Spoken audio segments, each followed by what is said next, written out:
За эрүүгийн эрэг хян шийдвэрлэх ажиллагаа бол өөрөө онцлогтой. Эрүүгийн эрэг хян шийдвэрлэх ажиллагааны үе шат болгонд хүний эрхийн асуудал хөндөгдөж идэг. Хүнийг саатуулдаг, баривчилдаг, цагдан хордог, шүүдэг.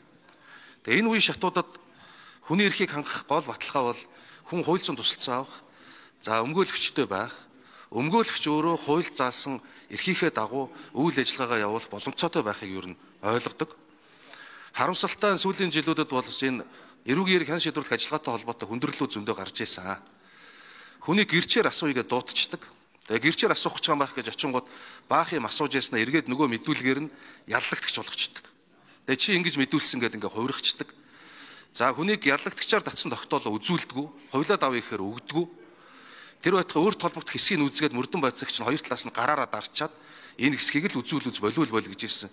Гих мэтчлэн за тэгээд дээрэс нь өмгөөлөгчийн бол эрүүгийн эрэг хян шийдвэрлэх ажиллагаанд оролцох өмгөөлөгчийн эрхийн хувьд хязгаарлагдмал байсан. Прокурор буюу улсын яллагч нь хамаагүй илүү эрхтэй байсан зэрэг маш олон эрүүгийн эрэг хян шийдвэрлэх ажиллагаанд олон жилийн турш хүний эрхийн чиглэлээр яригдчихсэн, шүүмжилжсэн зүйлүүдийг энэ төсөлд оруулсан байгаамаа.